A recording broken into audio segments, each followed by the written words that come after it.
you're already part of the float community, you probably already know Bryce of More Floats. He's on tonight's episode, and he really wanted to bring actionable information and things that you can use for your own business to the podcast. I think towards the end, I'm like, hey, come on, tell me about your business too. But it brings a lot of really great information about marketing, and excited to bring him on. Of course, I want to give a shout out first to Helmbot, the float software designed by Float Center owners for Float Center owners. And boy, does it show. We use it at the float shop. We absolutely swear by it. And it has everything you could possibly need for tracking your metrics in your float tank, scheduling your employees, scheduling your customers. As it's brought up in this episode, there are also links to MailChimp as well. So you can make sure that they're getting an email based on a particular action in there. In fact, Helm goes pretty deep, deeper than I could describe. That's why I'm going to be going to one of their classes at the Float Conference to learn even more about what they have to offer. Go to helmbot.com to check them out and learn more about what they can do for you if it's a good fit for your float center. And when I say float center, of course, they do so much more than just floating now. Really, any modality that you offer, they're going to have customization options that are going to be working for you for your float center. Also, a big shout out to the FTA. The Float Tank Association is the organization that is designed to promote our community, to increase education, to work with health departments. That's no joke if you're trying to open a float center. Please, I implore you to not only go to flotation.org, but also to sign up and become a member, supporting them. It gives you a whole lot right off the bat as well, including a whole slew of recorded conversations, roundtable discussions, experts being brought on to live Zoom chats that are recorded, and you can just pop on, put in the background while you're at work, pop in your earbuds maybe, and just listen in and inform yourself while you are cleaning up your float center. Flotation.org is where you want to go. I truly am a fan. I'm a member. I support them, and they support us. So please, again, go to flotation.org and become a member today. And of course, we'll see them at the Float Conference as well. If you're curious about the FTA, they will have lots of information for you there, and you get to meet a really cool group of people as well. All right, speaking of cool people, let's go ahead and start the show and talk with Bryce.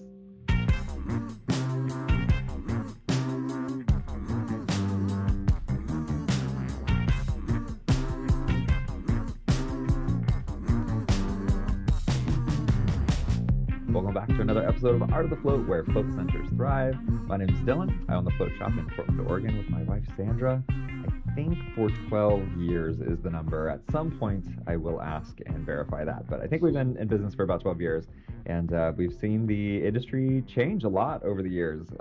It's a lot of people who are bootstrapping it, trying to figure it out, and a lot more information has kind of come down the pike, and we're figuring it out, which is really cool. And one of those people that has helped us figure it out and continues to help people figure it out is Bryce of More Floats. Welcome to the show, Bryce.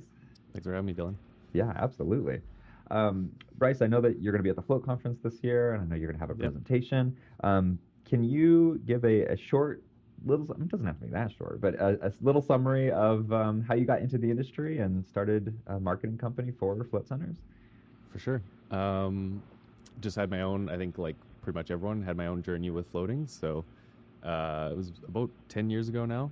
It was 2012, a little over 10 years ago. Wow. Yeah. Had my first float. It was like in someone's house. I think I've heard many stories of like float center owners that common. Started in like an apartment or a house. Yep. So it was one of those, and very powerful experience. Cool.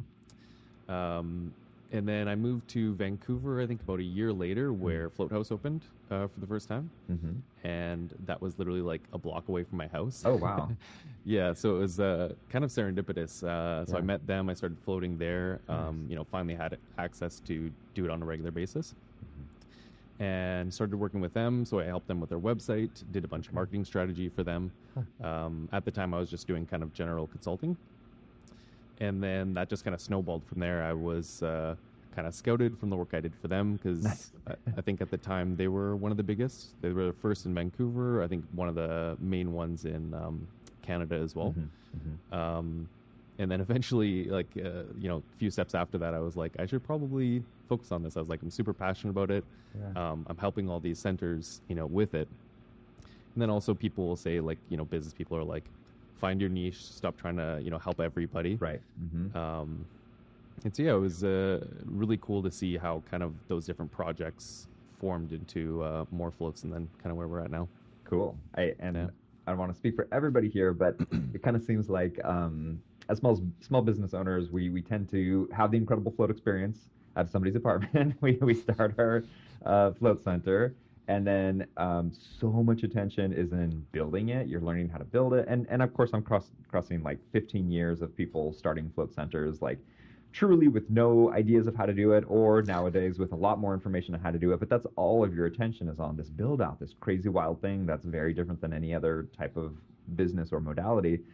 And then you open, and then it's like, oh my God, what do we do? And so Yeah. it's this whole other thing of learning how to market your float center. When we opened it because we're passionate, but then there's this other side of the business of, hey, you got to bring people into your centers. And I think a lot of businesses struggle with that aspect of it.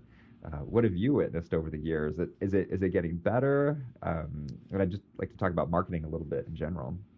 Yeah. Well, I mean, businesses struggle with marketing in general Hmm. for things that people understand and like know that's like not brand new, right? Funny, yeah. So like I'll often compare it a lot to like a gym, right?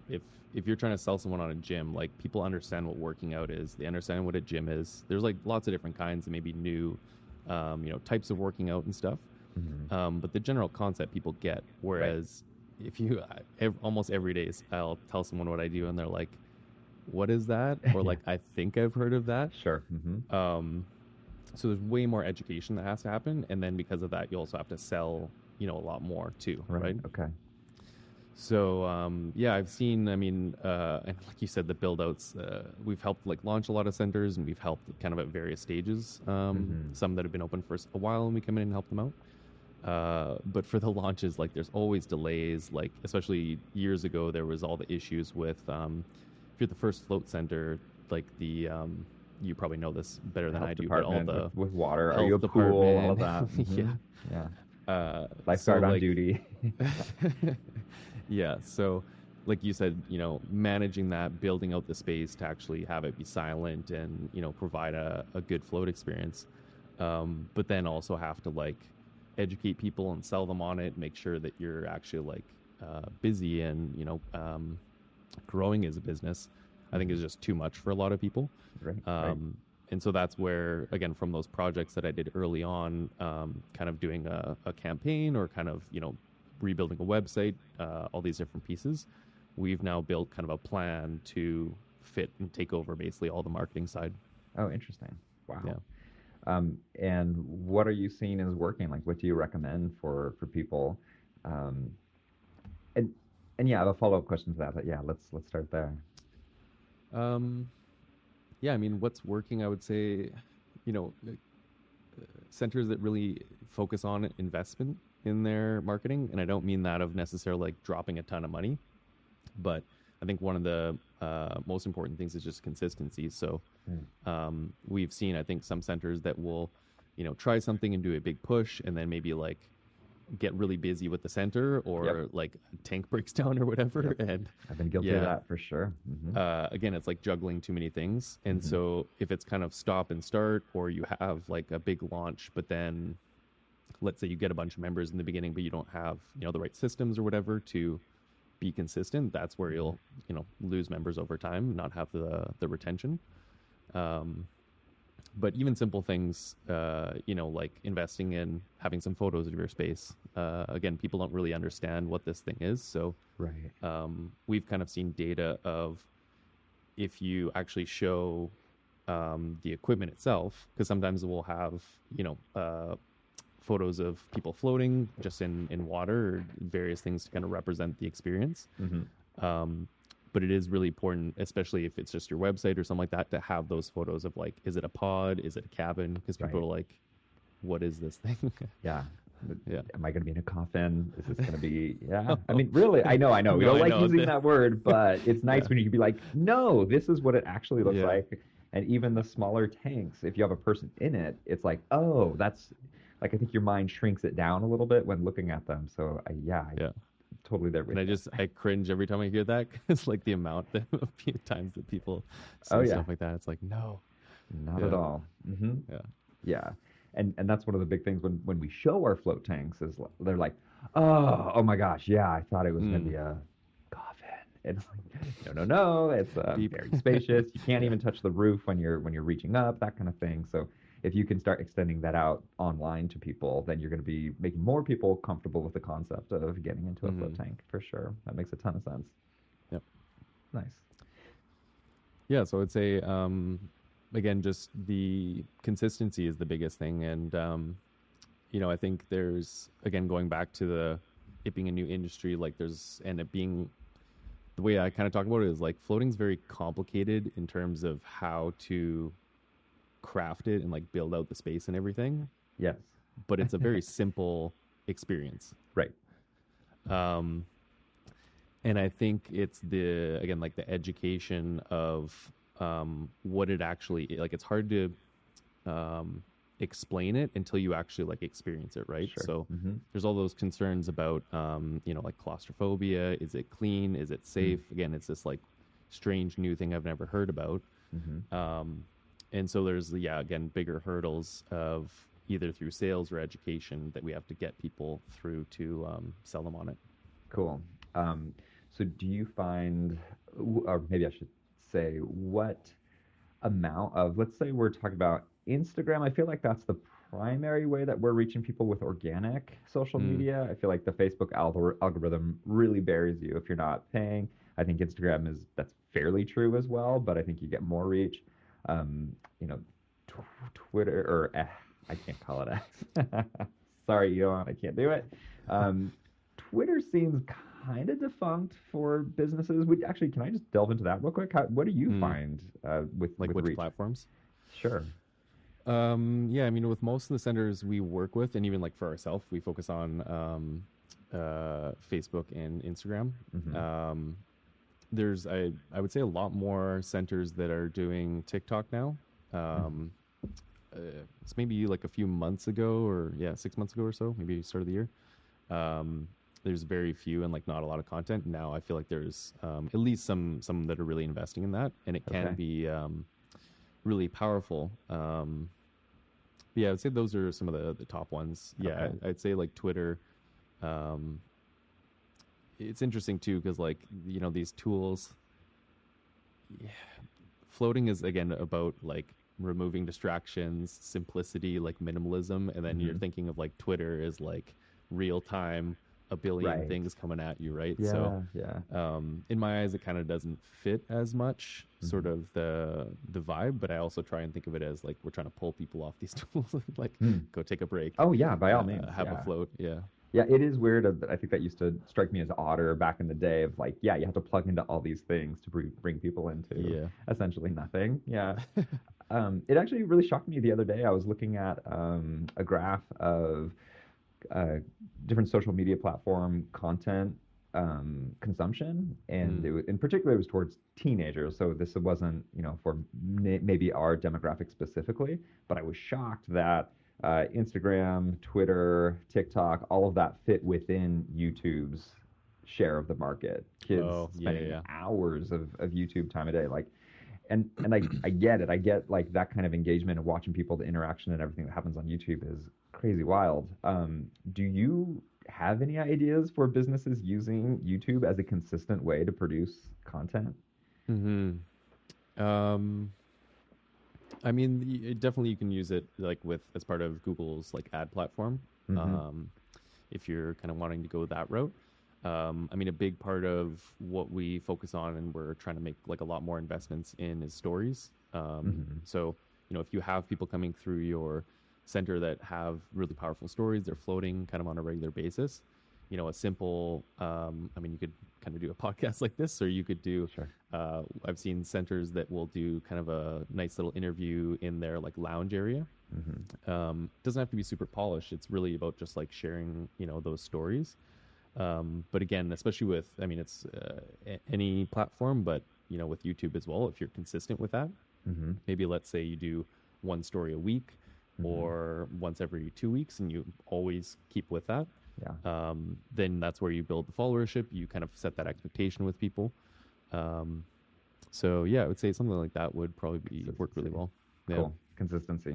Um, so what, sorry, I don't mean to just fire questions at you No, this that's much, but okay. marketing, man, it's this big nebulous area that Yeah. continually evolves and changes. So I feel like talking to an expert, somebody deep into this industry, of both industries, floating and marketing, I have a lot of questions. One of being, for organic reach, how often do you, so you say you're trying to educate, you're trying to pull people in. How often would you recommend somebody posting? Let's say they have all the resources in the world, first of all. Is it a daily post? Is it three a week? And then what ratios would you break that down for educational purposes? Maybe, I don't know if inspirational is the right word, but maybe, Hmm. sometimes it's maybe a quote or leaving Hmm. a review up, a positive review. How would you break it down? Yeah, I mean, if you have all the resources in the world, the sky's the limit a little bit. Okay. Um, I would definitely, invest in, again, like either having a staff member or like yourself, if you're kind of more of a content creator and, comfortable with that. Hmm. Having some decent level of equipment. Again, it doesn't have to be, commercial level, but just like get a nice ring light or something so you can take some videos and have, um, a little bit better quality content. Nice. Um, but just, setting that plan for you. And I would say like try to keep the amount of content that's sales driven to sort of a, minimum. Definitely less than the majority. But yeah, I mean, a lot of our strategies, it'll include, education, sort of just tips and inspiration in terms of like other related wellness practices, because, a lot of floating, people are using it for a lot of different reasons, but a lot Hmm. of times it's improving their health. Hmm. But then if you're providing that, it's again, very niche thing, right? So if you're providing that other information that's helping them with maybe nutrition or, Sure. um, their fitness journey or whatever it is, Hmm. there's more reason for them to like follow along and be, Cool. a part of your community. Nice. Um, but again, I would say, again, like coming back to stories, it's like if you're not just a review, but sharing someone's story, like you can get someone at your center talking on a, 30-second, 1 minute video about their Hmm. story. That's where if you have someone that's maybe like really struggling with anxiety, they share like, hey, I had this first float experience. Like, I would never do a video Right. and just post it on social media, but I feel comfortable doing that Cool. because the float was so calming or something Yeah. like that, right? Nice. Um, you're gonna have people who see that, have anxiety, and like, oh, I want to, try Sure. this out, for that same reason. Hmm. And when you say, minimal sales, what do you consider a sales post to look like? Is it We like have a there's a sale. sale, or is it Yeah. like come on in? It Yeah, has a I mean, dollar sign in the post. Like, yeah, if you're how do doing you like see a them? very blatant, like, hey, we've got this, I mean, wouldn't really recommend doing flash sales, but you'll see that Hmm. sometimes of like, we've got a Hmm. flash sale going, or, here's our holiday special. You can add that as maybe in the caption or just little reminders that are more subtle across other posts. Okay, cool. But you don't want it to feel like, I mean, think about, put yourself in your own shoes of getting on someone's email list or scrolling on a feed. It's like if it's only just pitching you and like trying to get Yeah, you to buy all the time, you're like, I'm tuned it's not out. what you Like I'm not. follow. Yeah. Yeah. Okay. Um, so just think about, how can you provide value to people? Um, I think it was Gary Vee. It's one of those like business, big social media guys. It's like Yeah. the jab, jab, right hook, where Nice. Okay. right. So it's like give value, give value, give value, and then you can sort of make your ask. Um, so yeah, you want to be giving more value than sort of you're asking. Cool. And let's say I don't have a lot of resources. I'm running my own center and don't have any employees. What's the bare minimum you think content wise? And again, we could just focus on Instagram or Facebook, Instagram, but to minimum amount of posts to be getting out there. Hmm. Um, I would say like if you're doing now, it's all like video content, right? Like short little reel Mm. type TikToks, getting on your stories and doing little, um, Right. Okay. quick little video updating people. Because part of it too, especially if you're, you know, small business, it's about you and your story. You're the only one that's there, kind of hosting everybody and everything. It's Hmm. that personal connection. Totally. Um, So, doing less videos where, again, maybe you do one or two a week or something like that, sharing people's stories, or just you'll see these posts of like, here's how we clean the pod. Here's, Okay. how it works of if you want to do a massage after your float or sauna after your float or whatever it is, right? Cool. Um, and then even like just those behind the scenes things, like here's what you didn't realize we have to do to make sure that the float goes well or something like Cool. that with the Authentic stuff. chemistry. All Yeah. right. Cool. Um, and so, a couple posts again a week, I think, just to keep it on people's minds, educate them through, the journey so Okay. that either they're more likely to come in or they're, coming back. All right. Cool. Nice. Yeah. Now, if we start broaching a little bit more into what I consider to be your field of paid marketing and getting out there, what strategies are you seeing working? I mean, every dollar There's you a spend, big, you want it to have the most bang for the big buck, sigh. right? It's a big what? There's a big sigh you said as you get into paid Well, yeah, marketing. this is where I definitely this is the part where I get stressed out because, like, I Yeah, mean, not that I have spare time to be creating, my social media organic posts, but then investing time and money, then it's yeah, like, no, okay, it's I mean, and that's anybody. They want to make sure their dollar goes as far as it can to get people in and make sure it has a positive income coming from it, not just throwing it out there. So, for sure. And yeah, I mean, I should have a big sigh as well with this because, especially after the last couple of years, like it's mm, much harder to have that data. Like before, it was still had to know some stuff, but yeah, all the changes in terms of like the advertising industry with tracking and those mhm. types of things. It's And for easier anybody for who like, for yeah, go ahead. somebody who doesn't know what has happened over the last few years. Sure. So it's sort of like a battle of the giants. Hmm. It was like Apple kind of yeah, facing with Facebook in terms of like how data is tracked across different devices. Hmm. Um, Less of an issue now, but it is still where essentially you don't have the same ability if you're using Facebook Pixel and those types of things to get the data that you could before. Hmm. So there's more setup involved and it's a little bit more advanced.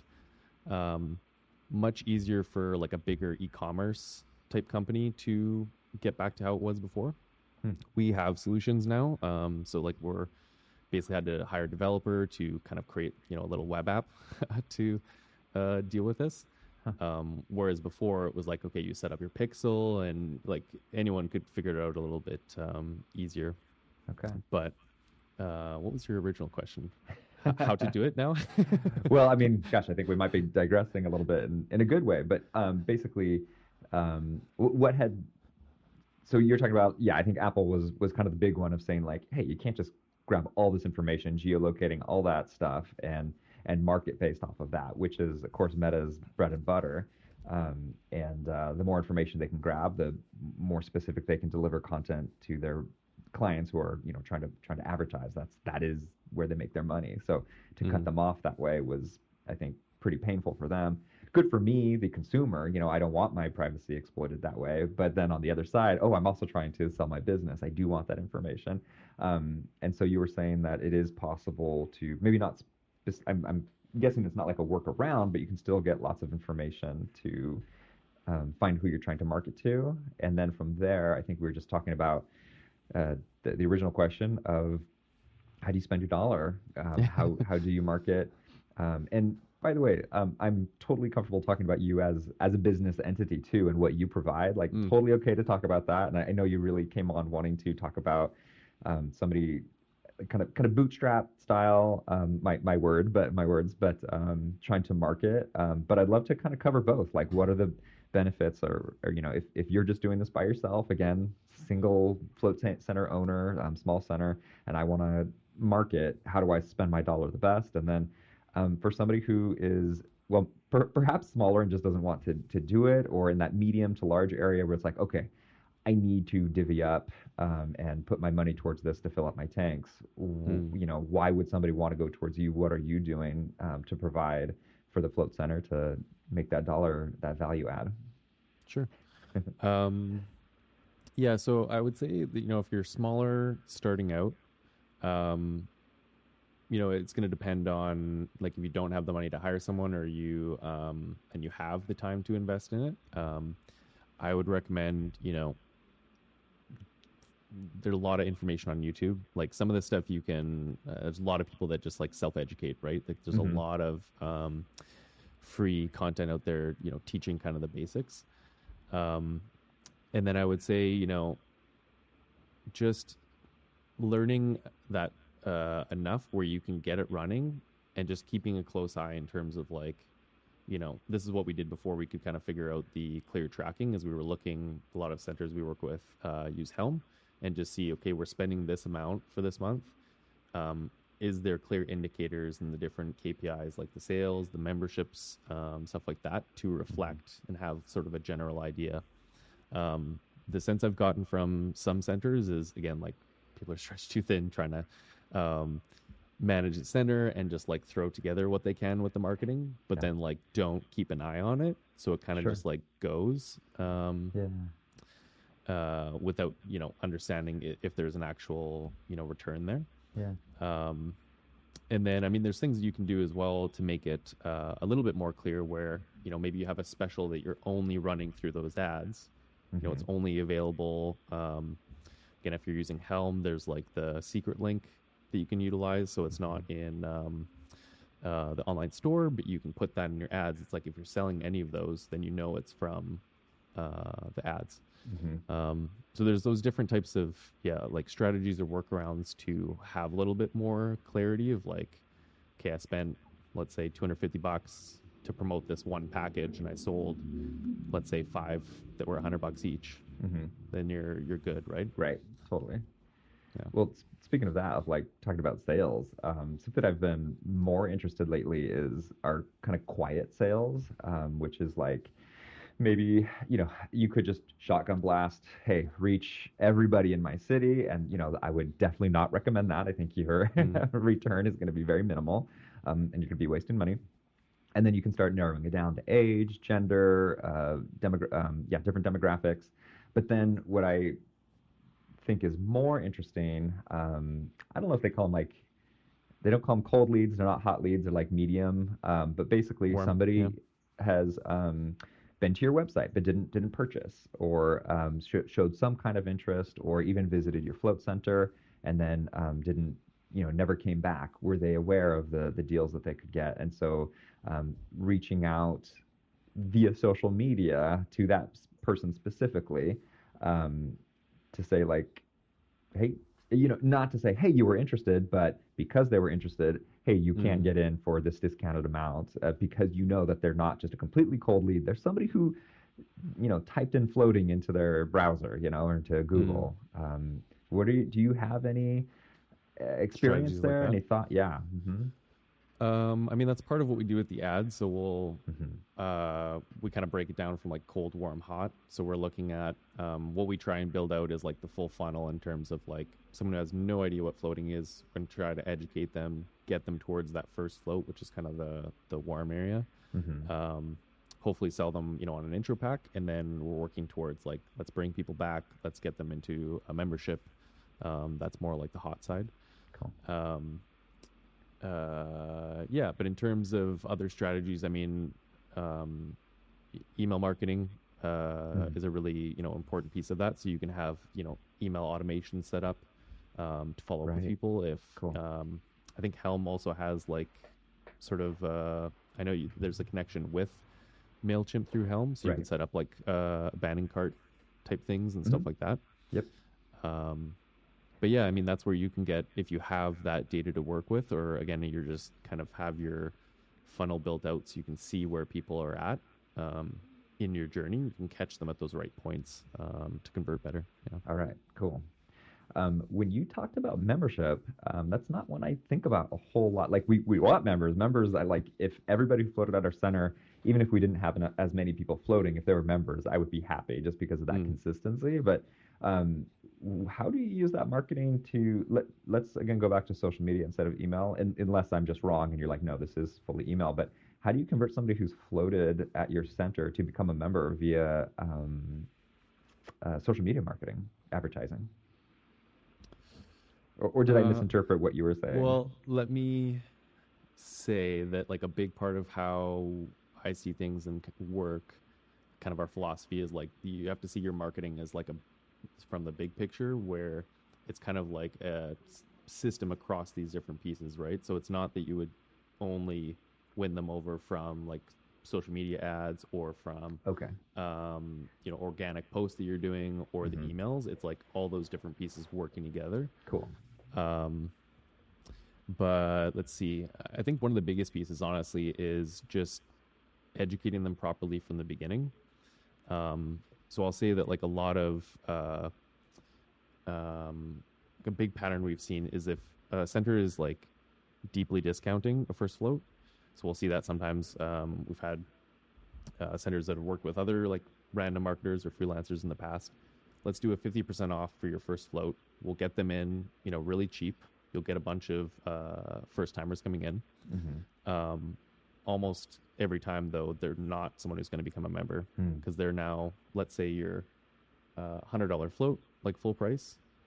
If they're paying $50 and like maybe your membership's $70, now Hmm. you're working your way up to try Right. to sell them on a membership, Hmm. which is much harder to do. Sure. So we really try to like educate them again if they're like have no idea what floating is from the beginning through your emails, if they're jumping on the email list, Hmm. or through your social media posts, Hmm. as well as the ads to make sure that they're, um, understand what floating is. They're willing to pay, somewhere around your regular price. And then we're selling them down towards your best Cool. offer, which is membership. Membership. Perfect. Yeah. Cool. I like that a lot. Hmm. Nice. Yeah, even us, we're saying you'll never have to pay full price, but I think ours does go up Mm, instead of down. I like that a lot. For the most part, I mean, there are different, you know, ways to get in price mm. wise, but yeah, that's interesting. I like that. Are there any other strategies or information you want to get out to the float community while we're on the pod? I know I've just been spitfiring questions and Peppering, everything, yeah. but I was like, oh, maybe he has some ideas he'd like to share. Yeah, I mean, what we were talking just before we started here, one of the big things, challenges I've seen with a lot of centers is we'll start working with someone and we're like, okay, we need, access to your photos, your different assets Mm, that you have, like any videos. right. And sometimes they have like absolutely nothing, Yeah. which is really shocking. And I have to defend us on the other side. Remember, we're doing a ton of things, and I think so many of us suffer from the what is it? Good is the perfect is the enemy of good.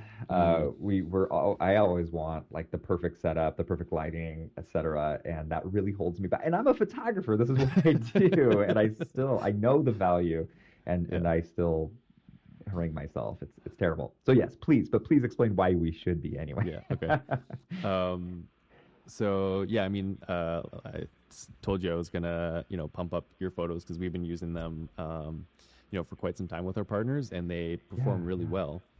cool. But I think we struggle with the same issue because, like, I love that your photos have no context in terms of like, is this a tank?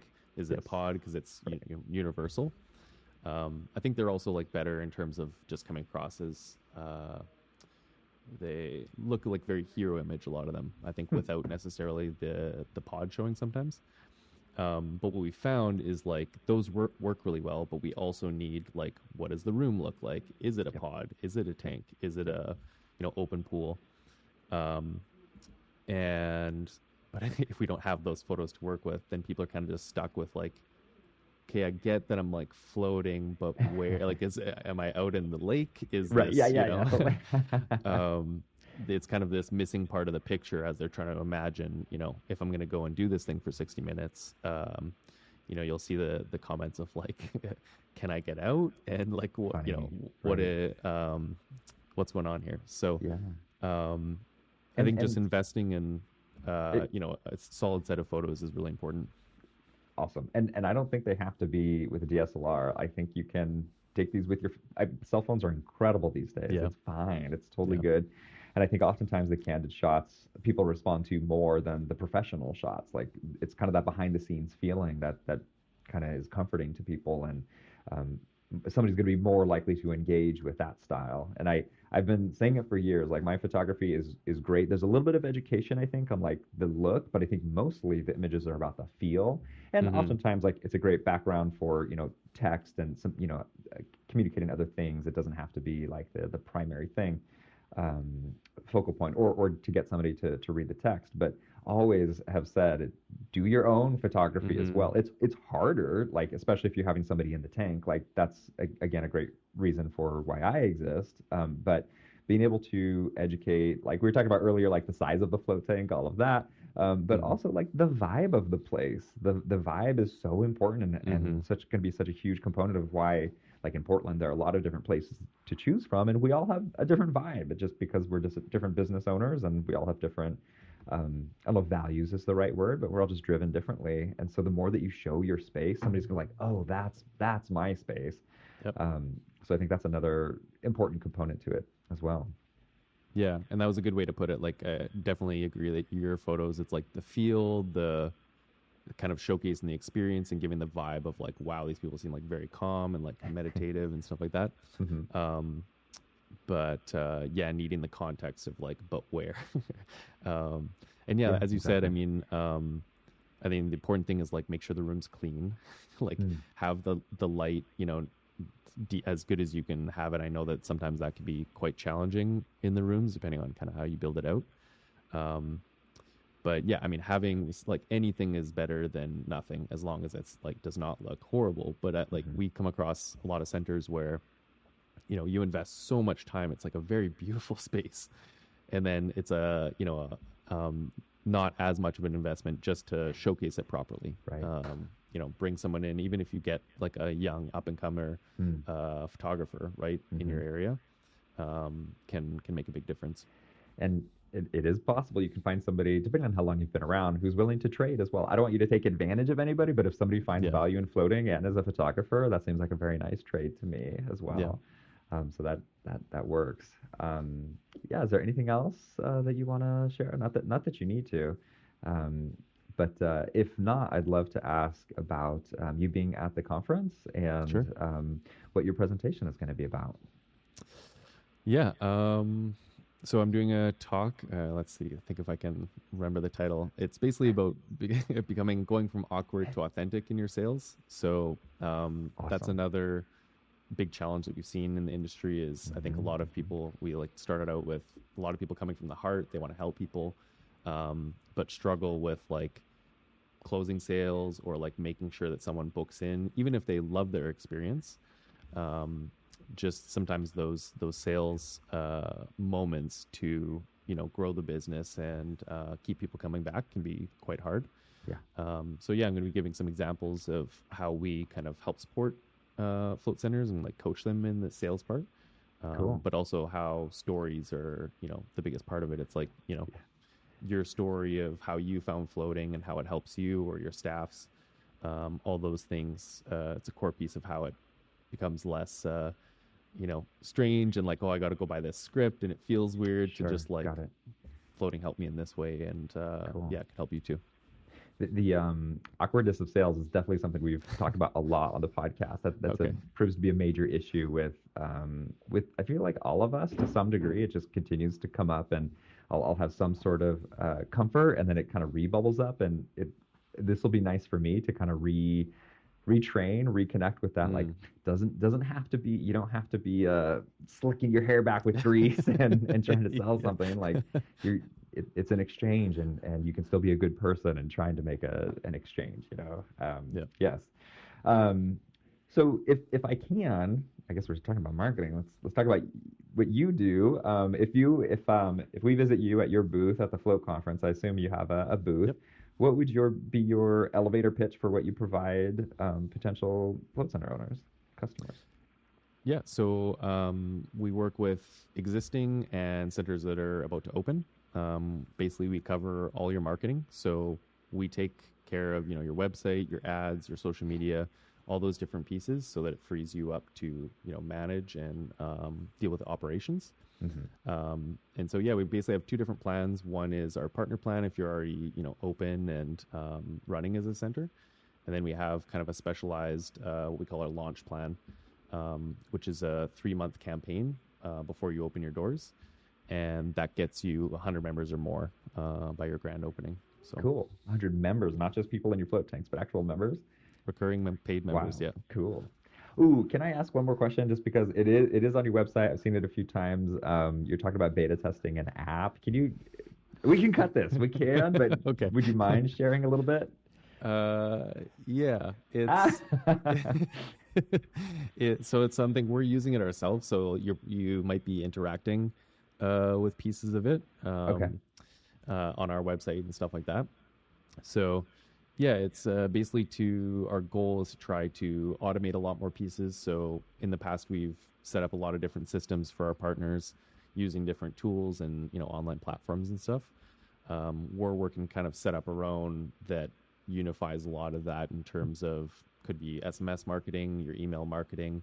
Again, like building out that journey so that if you have someone who's brand new to floating, they come in for their first float, we're like walking them through towards becoming a member and then staying a member. Hell yeah. Cool. I don't, yeah, I don't have a timeline on that yet, but like I said, we're testing it in a lot of different ways, and it's working really well so far. Dude, I'm stoked on that. That sounds great because that is overwhelming. And again, like smaller float center idea of like I think we all understand the concept of a funnel, but actually getting all those things working Hmm. together, um, that gets me excited. Yeah. Cool. Yeah, and a big part of that, I mean, we have some other kind of ideas, hopefully in the Hmm, next year or so, to like help level up and serve those like much smaller centers or small cool. centers that are in like rural areas, because Huh, a lot of the centers that we work with are usually larger, have quite a few tanks and possibly additional services. That's where it kind of fits and makes the most sense for how our plan works. okay. Um, but I know there's a lot of centers that again need that support or these different tools, and sometimes they don't have as many options. If you're again running like an e-commerce online business, there's way more that you can utilize. Sure, sure. That Yeah, makes sense. Very exciting. Nice. Bryce, I'm excited to see you at the Float Conference. I'm super yeah, stoked. you This too. is not far off here. See you in like less than 2 weeks. Is that right? Something like Yeah. that.